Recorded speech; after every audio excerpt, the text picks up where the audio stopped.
Pero sa positive naman guys, sobrang positive naman ito kasi very rewarding ang iyong December. So ito guys, pagdating sa December tapos rewards, hindi na yan nakakagulat guys kasi ang November, December, bigayan talaga yan ng bonus.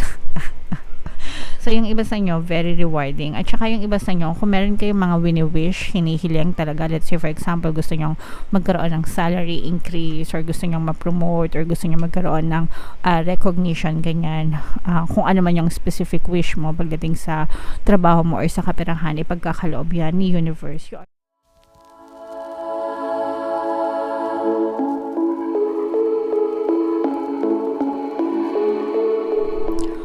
Hello guys, hello Aquarius, welcome back to Pinay Pixie Tarot. Money Money Come to Me. Ang pamagat ng ating episode for tonight is money reading para ngayong December para sa Aquarius, Sun, Moon, Rising, Sign, and Venus. Shuffle ko yung cards guys, hanapin ko yung energy ng money at saka yung energy ng Aquarius.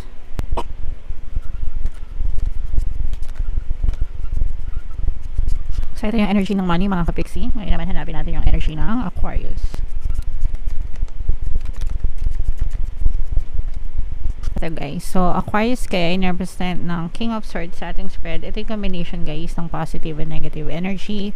General reading lang mga kapixie. Pwede mag-resonate, pwedeng hindi. Comment down below guys if feeling nyo naka-resonate kayo sa messages para sa inyo.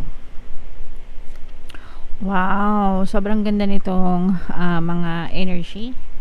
Mga kapixie, meron tayong presence dito ng Earth signs, Capricorn, Taurus, Virgo, and another air sign, Aquarius, Gemini, Libra. So for some of you guys, ito yung positive and negative guys, no?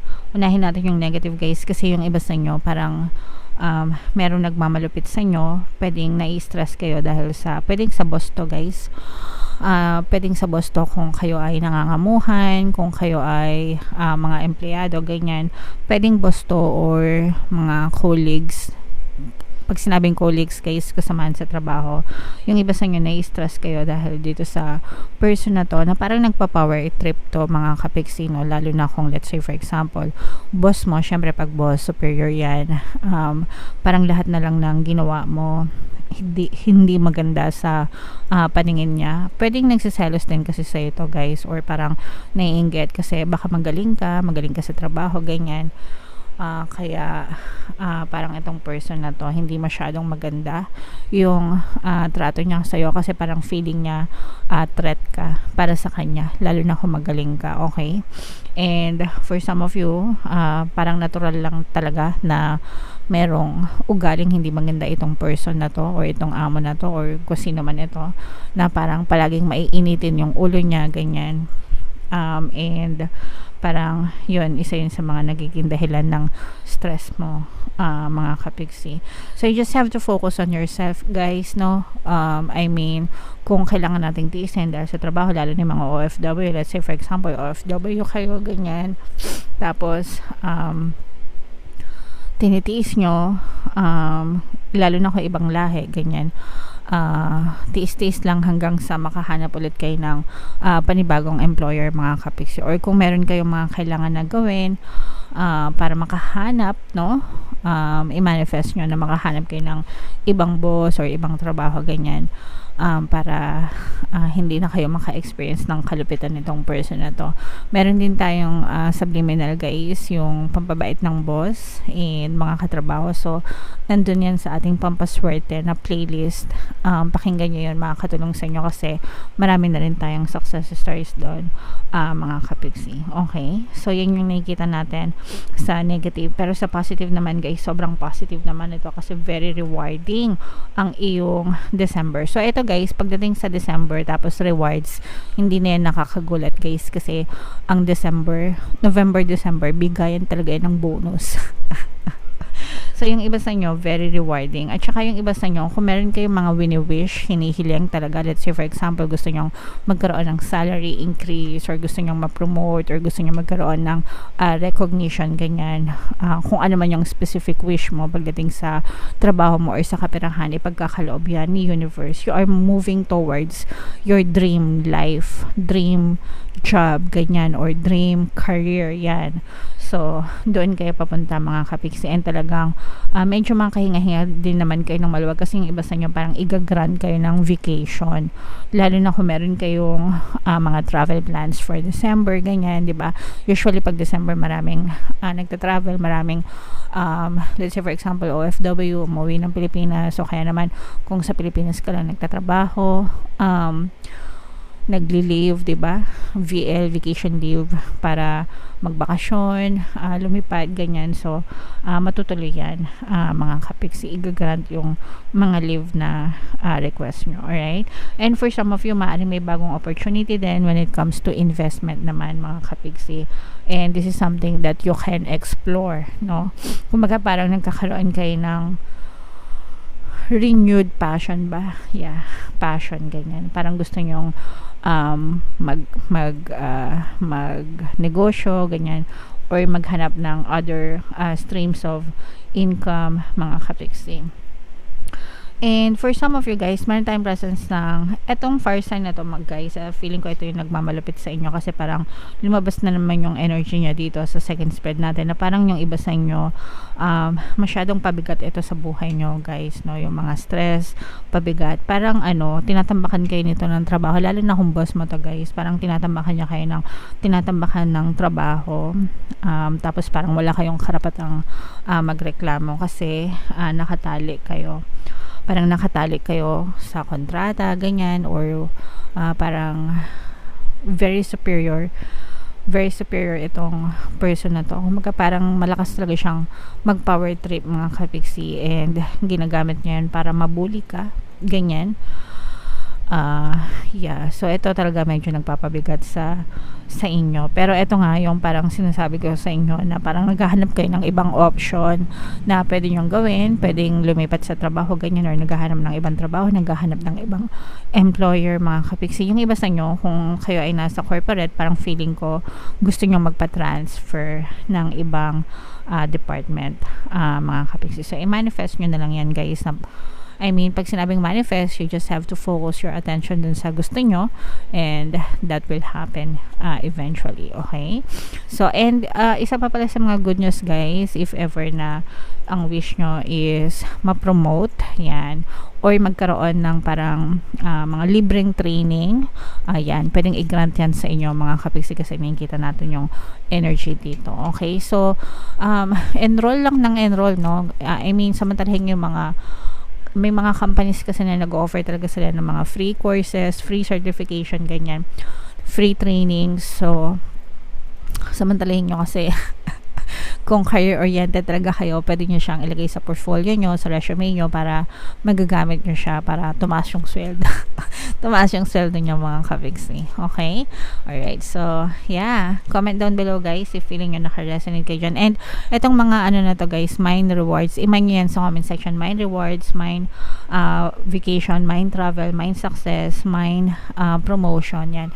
Iman nyo yan sa comment section, guys, para ma-experience nyo yan sa December. Okay? So, ito yung ating money manifesting techniques, guys. Shuffle ko to. Habang sinashuffle ko to, panoorin nyo muna tong video natin regarding sa ating paano mag-manifest ng abundance video course. Kapiksi, sawa ka na ba sa mga struggles at hirap sa buhay mo? Masipag ka ba at masikap sa buhay ngunit hindi ka pa rin umaasenso? Ilang beses ka na bang nag-attempt magnegosyo at mag-invest pero palagi ka pa rin nalulugi? Sa pagkakataon na ito ay maaaring may subconscious beliefs ka na nagiging balakid sa iyong pag-unlad at pagyaman. Introducing, paano mag-manifest ng abundance video course. Dito ay matututunan mong ma-overcome ang mga balakid mo para tuluyan ka ng umunlad, umasenso, sumagana, maging matagumpay, successful at maswerte sa iyong kabuhayan, pera, trabaho, negosyo, salapi at kaperahan ng bonggang-bongga. Dali, mag-send na ng email sa pinoypixitaro@gmail.com at simulan na ang iyong pagyaman ngayon. Alright, so gusto mo bang yumaman, kapiksi? Kung gusto mong yumaman, umunlad at umasenso ng bonggang-bongga, mag-avail ka na ng course kasi sobrang ganda talaga niyan.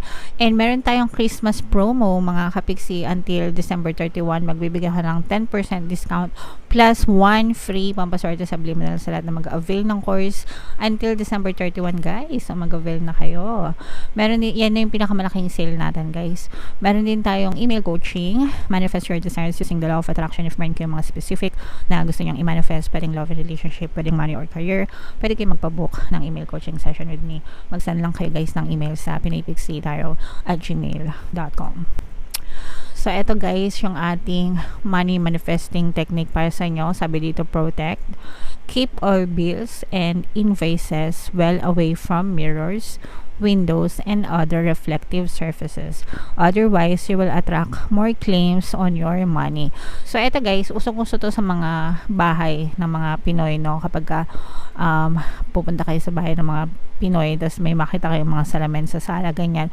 Kung mapapansin nyo, may mga nakaipit na mga bills. Yung mga bills, yun yung mga Meralco bill, utility bills, tubig bill, nawasa bill, internet bill, ganyan. Nakalagay, nakaipit, no, nakasipit dun sa salamin, no. Ang katwiran is para hindi makalimutan si Judith. Judith ng bayaran, okay, para daw hindi makalimutan mabayaran, okay. So, if you are doing that, alisin nyo na, wag nyo nang gawin, no, alisin nyo na yung mga bills na ganon sa mga reflective surfaces, kasi yung salamin reflective surface siya, diba? Ibig sabihin na reflective, nagre-reflect kapag dinidikit nyo doon, and as a consequence, more claims. You will attract more claims on your money. Ibig sabihin, marami magki-claim sa pera mo. Marami kang gastusin, marami kang mga bayarin, okay? Kabaligtaran nito mga kapiksi, imbes na bills, utility bills yung idikit mo or ilagay mo dun sa salamin, ang idikit mo is pera, okay? Money bills mga kapiksi. Pwedeng totoong pera, pwedeng play money mga kapiksi, no, it doesn't matter, pero yun yung idikit mo imbes na utility bills, and as a consequence, more money will come to you imbes na more claims on your money, okay? More money will come to you. So pwede yung dikitan ng scotch tape, ganyan, kahit magkano guys, pwedeng 20, 50, ganyan, o kaya naman kung gusto nyo malakihan, 500, 1,000, basta sabihin nyo sa mga anak nyo, wag dekwatin yung pera. O kaya naman, kahit play money, okay lang din mga kapiksi, okay? And yun, try nyo yun mga kapiksi, and meron ng mga gumagawa dito nun mga kapiksi, no? It's your belief that more money will flow to you if you do that mga kapiksi, okay? Your belief will make it work for you. So, if ever man nagagawa nyo, dapat sabayan nyo ng positibong mental diet na more money will come to you, okay? Alright, so comment down below guys if ginagawa nyo na yan, and comment down below kung anong effects sa inyo. Libre lang yan guys, walang mawawala sa inyo pagka ginawa nyo, okay? So yeah, comment down below Aquarius if naka-resonate kayo sa reading nyo. Ito yung mga pinapamain ko sa inyo guys sa comment section, email nyo na, okay? Ito yung ating Money 2024 kapalaran guys. Kung hindi nyo pa napapanood, panoorin nyo na, super nice, super ganda. And ito naman yung ating success stories ng paano mag-manifest ng abundance video course. Click here to subscribe mga kapiksi. Thank you for liking, sharing, and subscribing. See you again next time.